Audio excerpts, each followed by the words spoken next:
dire déjà que El Clínico, c'est mon deuxième livre.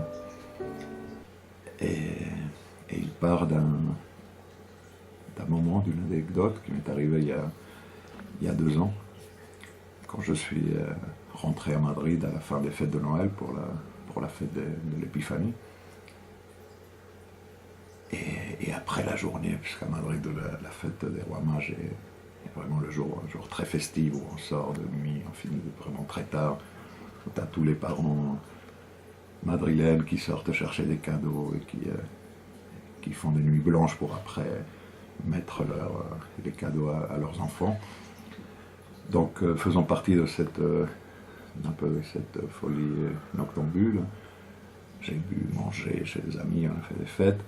Et en rentrant là où je vis à Madrid, dans un appartement à la Place Major, un très joli appartement encore retraite, je me suis écroulé avec une très forte douleur à la poitrine. Je croyais que j'avais un infarctus, je ne savais pas. Et Serge Ramon, mon ami, il a appelé une ambulance. Bon, on a fini aux urgences de l'hôpital Clínico. D'ailleurs, de là le titre de ce livre, qui est un énorme hôpital de la sécurité sociale dans le quartier de ma mère, c'était celui qu'on connaissait, ou en tout cas j'ai atterri là-bas. Et 1 heure après, peut-être, quand on m'a mis dans une chambre, il y a un jeune docteur latino-américain, sud-américain, parce qu'il avait un accent et vraiment l'air un beau docteur, avec les cheveux gominés, noirs, comme ça. Il s'assoit sur mon lit, il me prend la main. Il me dit « Monsieur, voulez-vous savoir la vérité ?» Je dis « Oui, bien sûr. Écoutez, bien sûr, puisque vous me le proposez. » Il dit « Vous avez une tumeur de la taille d'une orange sur le poumon gauche. Il ne vous reste que 3 mois à vivre, il n'y a rien à faire. » Donc voilà, j'avais peut-être 42 fièvre, on m'avait donné des tranquillisants, je ne savais pas très bien si c'était une réalité ou une fiction ou un rêve. Et peu de temps après, vraiment une demi-heure après, il y a un curé africain, noir, qui venait du Rwanda, qui vient me donner les derniers sacrements. Et là, évidemment, j'ai compris que c'était vrai, ou que l'hallucination était trop grosse, ou que j'ai compris que c'était réel. Il ne m'a pas donné les derniers sacrements, mais on s'est mis à parler. Donc ça, c'est un peu le départ du livre. Donc le livre, il est constitué de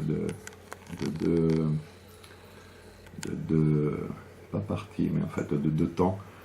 Il y a des chapitres puisque je me base sur cette expérience réelle pour après divaguer sur la mémoire, évidemment le personnage me ressemble, mais ce n'est pas exactement moi, et tout ce qui arrive, il faudrait mettre au début les personnages de ce roman sont inspirés des faits réels, mais ne sont pas vrais.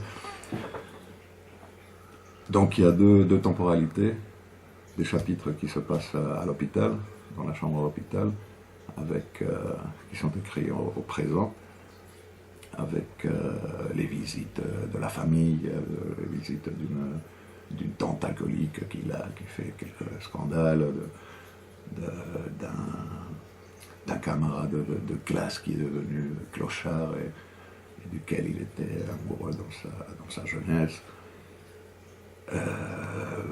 De la mère, bien sûr, de Serge qui dort chaque jour dans le fauteuil pliant, et de ce curé rwandais avec lequel il a des conversations un peu délirantes c'est plus d'ailleurs paradoxal, parce que c'est plus le malade qui confesse le curé va le raconter, c'est la guerre, le génocide rwandais, comment il a échappé à la mort, comment ses parents sont morts, comment il avait retrouvé l'assassin de sa famille, etc.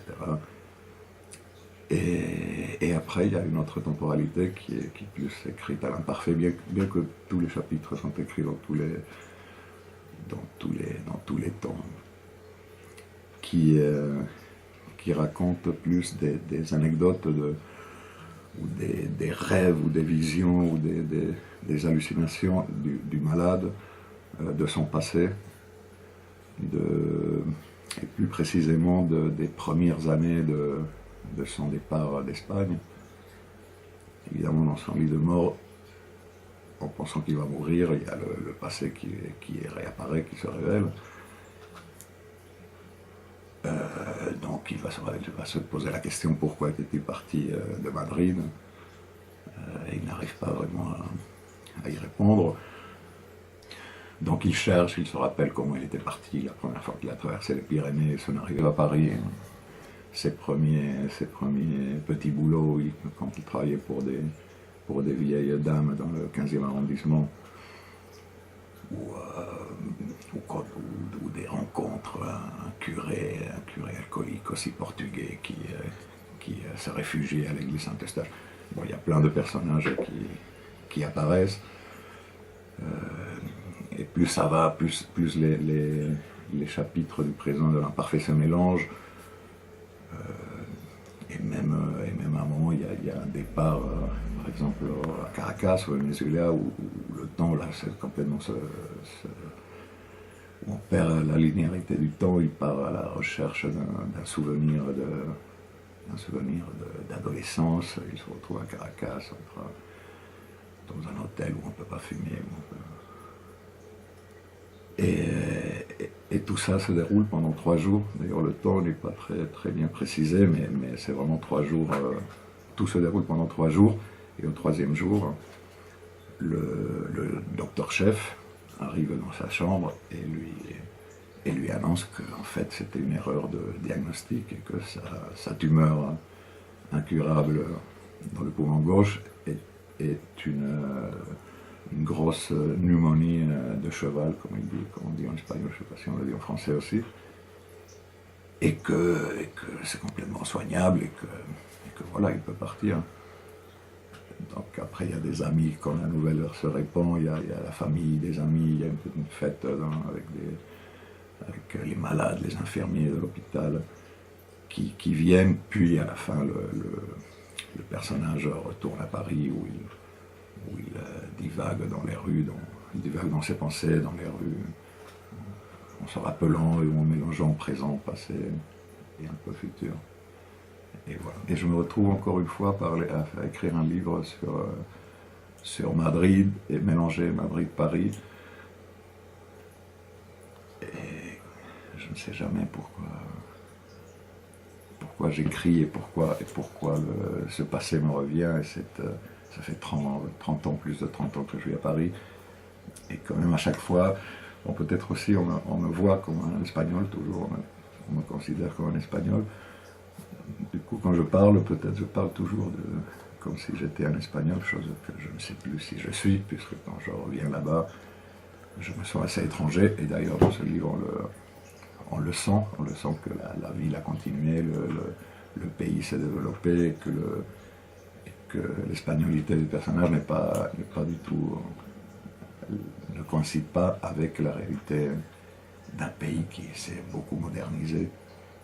Il garde presque une vision franquiste de la société franquiste, réactionnaire. Bon, d'ailleurs, maintenant que j'y pense, il y a aussi un retour, un peu comme partout, et j'en parle dans le Clinico, un retour à une sorte d'extrémisme conservateur dans la société. Il y a à Madrid maintenant, et d'ailleurs aujourd'hui, vendredi saint, il doit y en avoir des spectaculaires. La mairie organise des énormes processions, comme si on était à Séville ou à Cordoue, quand à Madrid il n'y a jamais eu c'était la capitale de l'Espagne pour nos franco, etc. Mais ça n'a jamais été une ville très religieuse, c'est plutôt une ville laïque et commerçante. Et maintenant, on retrouve, je sais pas, les gens sortent avec les enfants, tout le monde avec son téléphone, bien sûr, et ils promènent des Christ, des Vierges, la Guardia Civile, ils s'habillent avec des bonitos, comme on dit, avec les fleurs, les capes, il y a des veuves qui marchent devant avec des voiles noirs. Bon, c'est vraiment très pathétique. Des enfants avec des capuches pointues. Donc c'est un peu, voilà, le personnage redécouvre sa ville, sa ville qui va vers l'avant et aussi vers l'arrière. Donc ce mélange de la vie et du présent en fait. Quand j'écris, je ne pars pas d'un début et je continue comme ça, page par page, sinon j'écris par bout. Et après, je fais presque du montage, comme on ferait du montage cinéma. Donc certains chapitres se suivent, mais d'autres, d'ailleurs j'en écris beaucoup plus de ce qu'il y a dedans. Mais après, dans ce sort de montage un peu cinématographique, bah, j'exclus pas mal de chapitres qui ne rentrent pas ou que je trouve qui ne fonctionnent pas. Des parallélismes avec le premier roman, c'est le goût pour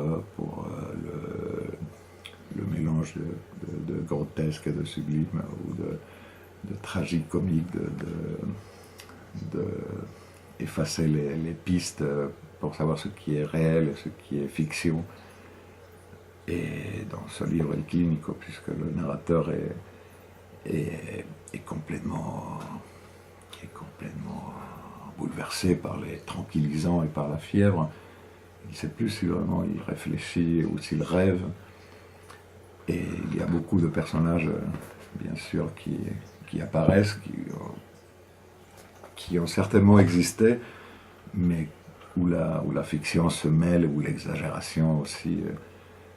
Mais parfois, ce qui est exagéré, c'est la réalité. Parfois, ce qui est adouci, c'est le rêve. Donc, c'est un jeu de pistes où on se perd aussi.